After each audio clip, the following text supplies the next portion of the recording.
Next up, we have musical theater featuring Xoun-Zer and Our Feather by Cheetah Mobile from the Rolling Sky soundtrack, is my understanding over here. Once again, everybody, this is a Basterd's LFA, a Layman-Friendly analysis. I'm a professionally trained musician, a composer, and my objective here is to explain things in a way so that you don't have to be one to understand what is happening here, musically.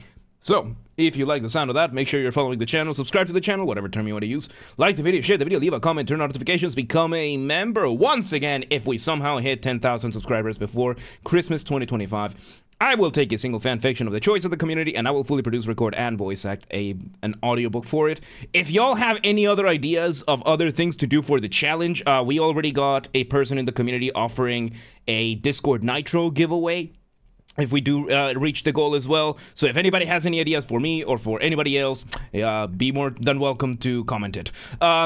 We achieve this through only honest and legitimate means. No account duping, no botting, no buying followers, no rat behaviors. Go share the videos, the streams with your friends, with your families, with your family's friends, with your friends' families. Those are two distinct concepts, by the way. Use the hype function on YouTube. I don't know how it works, but we do have a group on the Discord that does, so go check it out and coordinate with them. Bring me artists to collaborate with. Do not harass anyone. Do not spam anyone. Do not be a rat. Members get early access to the content if you are, well, I remember. I schedule the videos for the week on Saturdays, and if you're a paid member on YouTube, regardless of your tier, you get access to the videos for the week, at least for the LFAs, regardless of what tier you're in. So, become a member today. Disclaimers showing on your screen now, so go ahead and pause the video if you want to read them all. Otherwise, let's go ahead and do this. Musical theater. Let's go.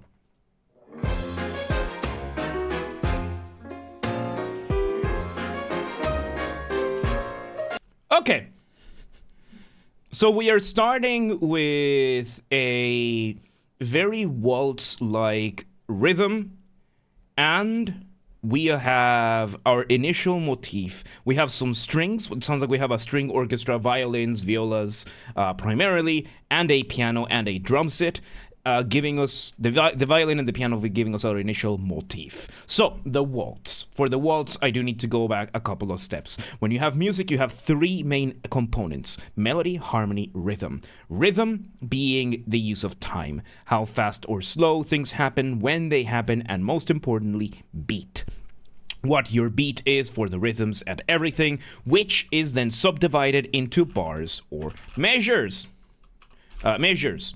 So, bars and measures, these are interchangeable concepts. Do not listen to the academics. They mean the exact same thing. It's just that bars are more commonly used in more contemporary genres. Measures are more commonly used in classical, but they mean the exact same thing. And these are then determined by a time signature. Time signature is then determined by two numbers: upper number, lower number. Upper number is the number of beats that you're going to get in a measure. Lower number is the type of beats that you're going to get. These are very easily remembered in English. Whole notes is determined by number 1, half notes by number 2, quarter notes by number 4, eighth notes by number 8, 16th notes by number 16, so on and so forth. So, something to keep in mind is that the quarter notes and above are counted one way, eighth notes and faster another way. Now, another thing to note: every half note contains every whole note contains two half notes, every half note contains two quarter notes, and every quarter note contains two eighth notes, so on and so forth. In this case, if we were to say a 4/4 bar, it would be a bar of 4 quarter notes over here, which you would then have in your sheet music represented something like this, and you would just count 1 through 4. 1, 2, 3, 4. 1, 2, 3, 4. Simple as. And yeah, I know that Twitch does not have multiple resolutions. It's not something that I can change. I would only be able to change it if I become a partner. Affiliates don't get it by default, and I'm an affiliate. The other platforms do, however. So take that for what it is. I am not telling anyone to leave the Twitch stream. I am just saying. So, if we were to then talk about waltz, it would be what's it called? the time signature of 6/8. A time signature of 6/8 would be 6/8 notes in your time signature. However, as I said, eighth notes and smaller are counted differently.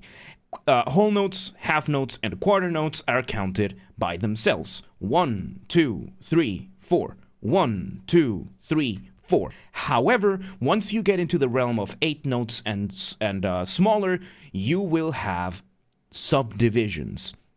Which means, in the case of 6/8, you are going to count these primarily as 2 groups of 3.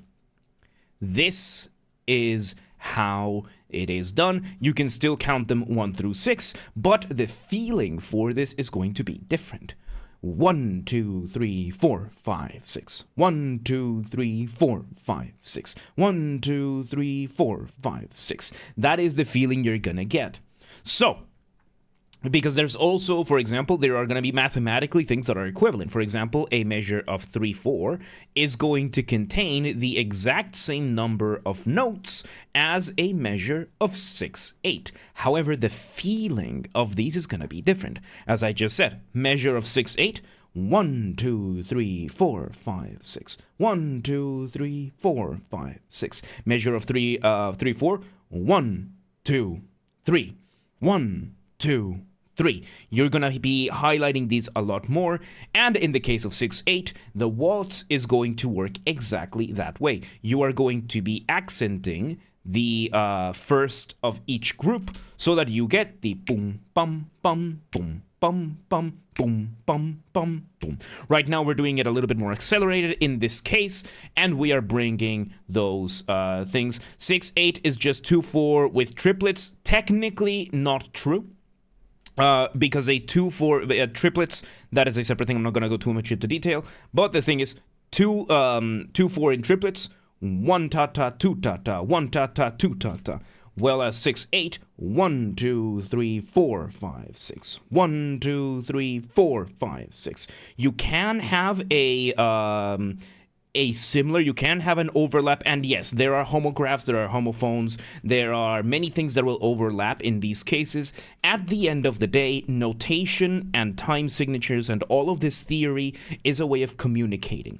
There are many ways you can communicate the same idea, and technically you could write a waltz in 2/4 with triplets. However, that is going to be more difficult for the players to read or to understand, so there are things that you want to definitely make sure you keep as simple as possible. If you're writing music, you want to keep your music, your notation, as simple as possible, because then if your notation is simple, easy to read, easy to understand, therefore it is easier to perform, and therefore there's more that can be done with the performance end of things rather than just the theoretical side of things. This is a trap. This is a thing that many people do not understand, and it is one of the best things that you can do. Keep things simple for yourself. Find the simplest way of writing something that makes the most sense. Because there are people, like, you're going to see many videos of these super complicated rhythms that turn out to just be in 4/4. And these are going to be going taka taki taki taki taka taka taki taka taka taki taka taka, and it turns out it's just 4/4. And it's a super simple beat, and it's all super simple, but these musicians want to over-intellectualize, over-complicate things. Is there merit in doing this? Yes, it's fun, it's cool, and all that kind of stuff, but also you want to keep things as straightforward as possible for the sake of composition, at least at the beginning. So, yes. Let's see where this goes. And welcome today. Thank you. Let's see where this goes.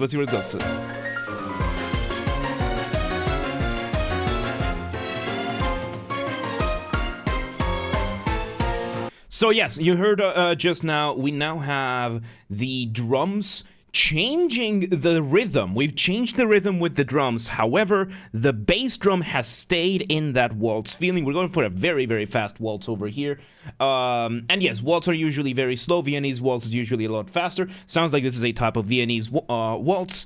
And we are having the other instruments, the pianos, giving us some adornments after the initial motifs are being played. And you stand corrected? It's okay. I forgive you.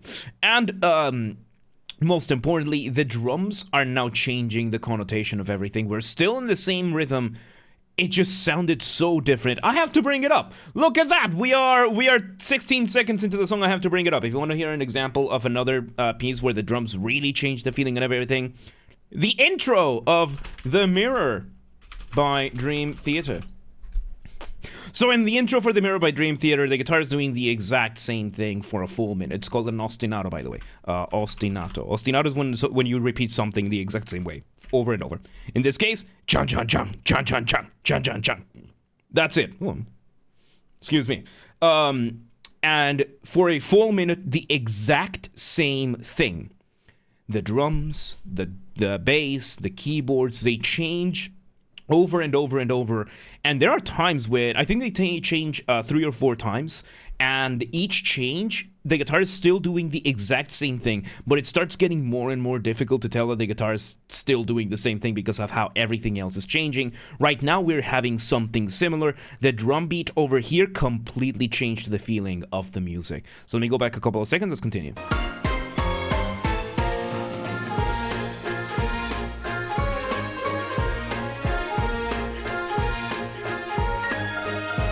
So yeah, now we bring back a proper waltz-like drum beat.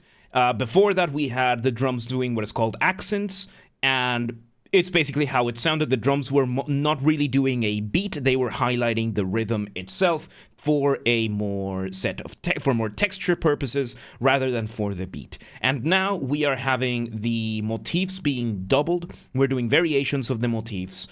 Some of them are a little bit faster, which is called reduction or reduced versions, and we are still adding like a little tail end of them to give them a bit more cadence. Now, when you're making music, you're doing one of two things. You are building tension or resolving tension. Point in between we call a cadence.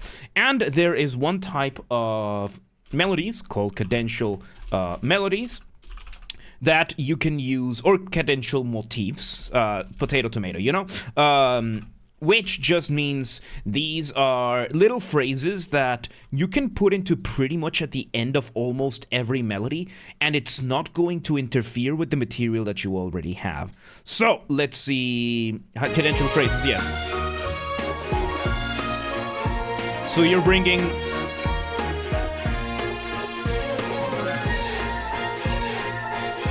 So yes, we're bringing in the main motif. We're moving around the instruments, doing different doublings. Doubling being when you have more than one instrument playing the same thing, and we're just bouncing back and forth between the different. We had like the violins and the chimes. We had an accordion with the piano. Then like the piano with the violins. That kind of stuff. We're just doing different combinations. And when it comes to instrumentation, it's a really, really good thing to do. If you want to listen to a piece that is absolutely brilliant when it comes to showing you the different combinations of an orchestra, listen to Bolero by Maurice Ravel. Brilliant composition of music, and it just shows different combinations of the orchestra. So yeah, never knew Rolling Sky music was such a banger. This is one thing I've learned when it comes to the LFAs that we've done, and by now we have more than 400 of them. And one thing that I've learned with the LFAs is that you really never know what to expect. I've underestimated many video games that turned out to have incredible music. So if there's one thing that I've come to understand here is just never assume you're going to expect anything, because you never know when an absolute banger is going to come through. So yes, and now we are building. Go back a couple of seconds.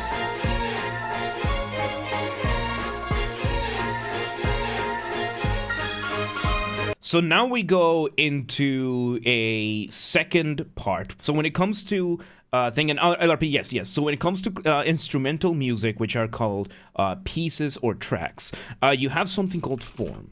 Form is just a structure of whatever music you are doing. Because unlike songs that you have lyrics that you can recognize, okay, this is a verse, this is a chorus, this is the intro, this is the outro.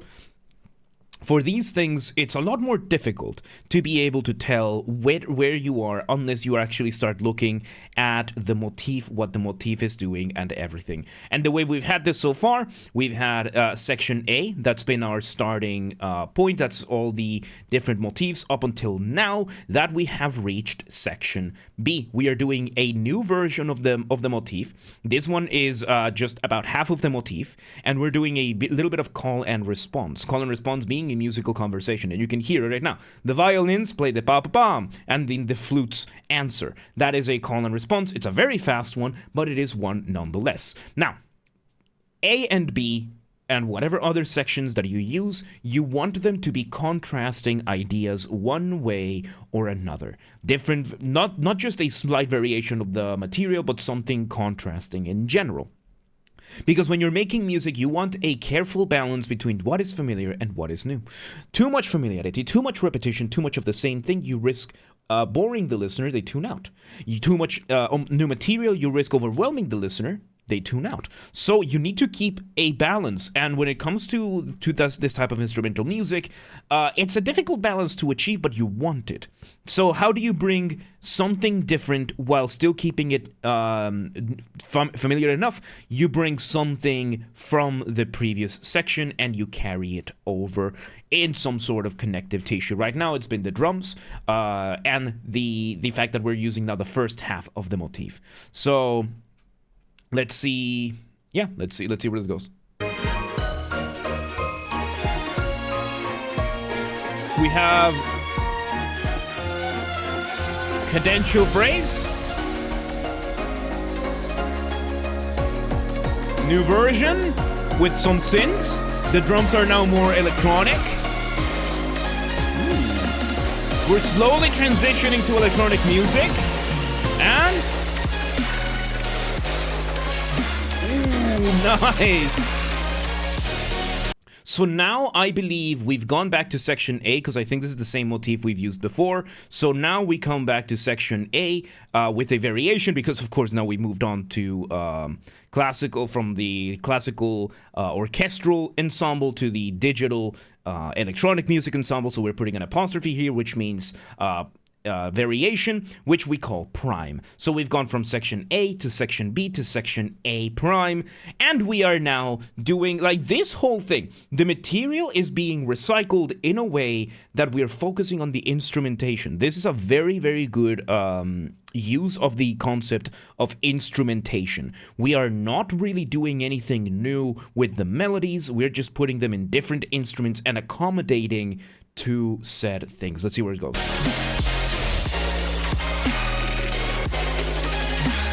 And another thing we are doing over here is we're side chaining. Side chaining being whenever the drum hit, the bass drum hits, or whatever the artist decides, in this case the bass drum, hits whatever is side chained gets their volume turned down and back up. It can be done like a quick gradual turning back up and on, or it can be like a switch off and on. Right now it seems to be the gradual approach, and it's really cool. Let's see this. Section A. Back to section B.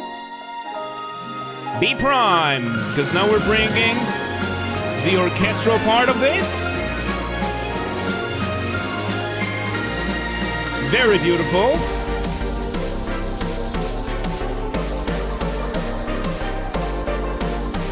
We come to a different part now. Build up. A double prime? I'm gonna say A double prime.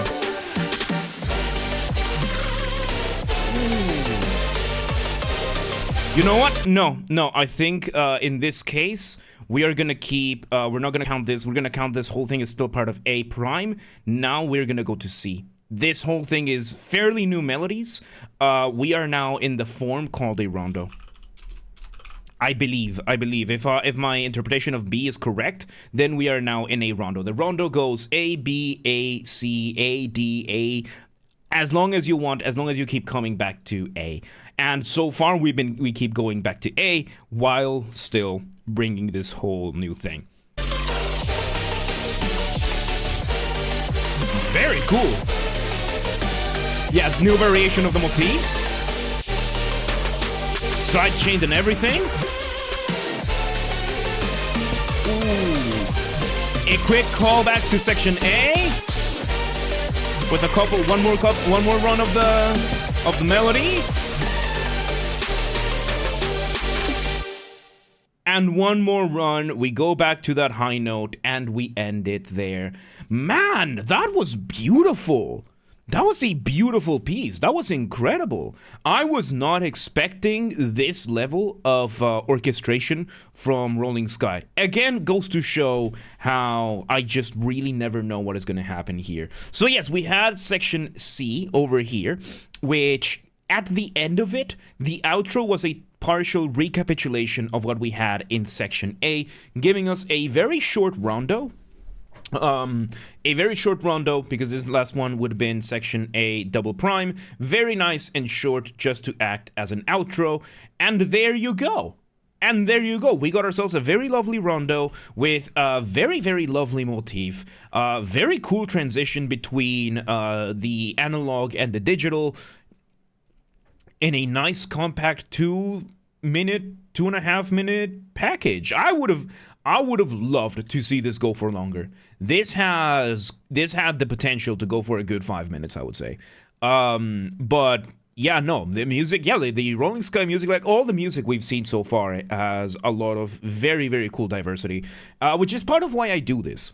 Which is a big part of why I do this, because I really enjoy just seeing everything that is out there, because at least when it comes to my daily listening to music, I listen to the same albums at work. Because, I work Monday through Friday, I have a 9 to 5 job. I work from home, thank God. But, I still listen to the same 6 albums every day, because I use them as a timer. So exploring music with this is absolutely a blessing for me, so there you go. That was musical theater featuring Xoun-Zer and Our Feather by Cheetah Mobile from the Rolling Sky soundtrack. Incredible. Once again, everybody, this has been a Basterd's LFA, a layman-friendly analysis. I'm a professionally trained musician and composer, and my objective here has been to explain things in a way so that you don't have to be one to understand what's happened here musically. So if you're watching this on the YouTube video archive thing, thank you for watching. Make sure you're following the channel, subscribe to the channel, whatever term you want to use, like the video, share the video, leave a comment, turn on notifications, become a member once again if we somehow hit 10,000 subscribers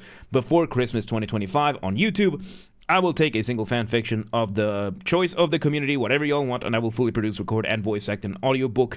We did get somebody float the idea of doing a Discord Nitro giveaway.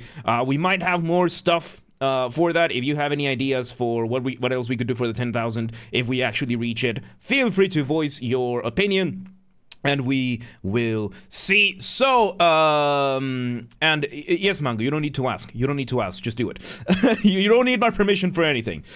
So yes, achieving the 10,000, this needs to be done through legitimate and honest means only. No account duping, no botting, no buying followers, no rat behaviors like that. Go share the videos, the streams with your friends, with your families, friends, with your friends' families. Bring people to the community. Use the hype function on YouTube. I don't know how it works, but we have a group on the Discord that does, so go check it out. And the Discord, link down below. Bring me artists to collaborate with. Do not harass anyone, do not spam anyone, don't be a rat. Members get early access to the content. I schedule the videos for the week on Saturdays, and if you are a paid member on YouTube, regardless of the tier that you're in, you get access to the videos, at least for the LFAs, on Saturdays when I schedule them, so become a member today. If you want to listen to this without me interrupting every 3.5 seconds, I will be linking it in the description down below. If you want to request a song and you're not on the live stream, check the pinned comment by me in the comment section. It has the instructions right there. Basically, it's going to the Discord, going doing a couple of other things, but it's over there. And if you want to catch the streams when they happen live, we aim for Monday through Friday, 6 p.m. Central European Time. And if you are not, I completely forgot to do the town bribe and load it up. So yes, if you're not in the in Europe, do not worry. We have the full up-to-date streaming schedule showing in your local time zone. So if you live in Cumming, Georgia, and you're like, oh, but what time is 6 p.m. in Hungary? I don't live there. Do not worry. Just go to the Discord or the Twitch channel. They both have the stream schedule showing in your local time zone. They're both linked down below. And follow the gaming channel. We have a gaming channel because, of course, I have a gaming channel. I'm on YouTube. What else could I possibly have? Games are Basterd. That's where I put the recordings of the gaming after shows when they happen. We record them on the main channel. For example, today, right now, we're going to be doing a couple of these, then we're going to be switching over to some Silent Hill. And then the recordings are going to go to the gaming channel, link down below. Or just search on YouTube, same username as James R. Basterd, just swap the J for a G, and you got it. And yeah, there you go. There you go. Musical theater. What a lovely piece that was. Really good stuff, man. But yeah, let's move on.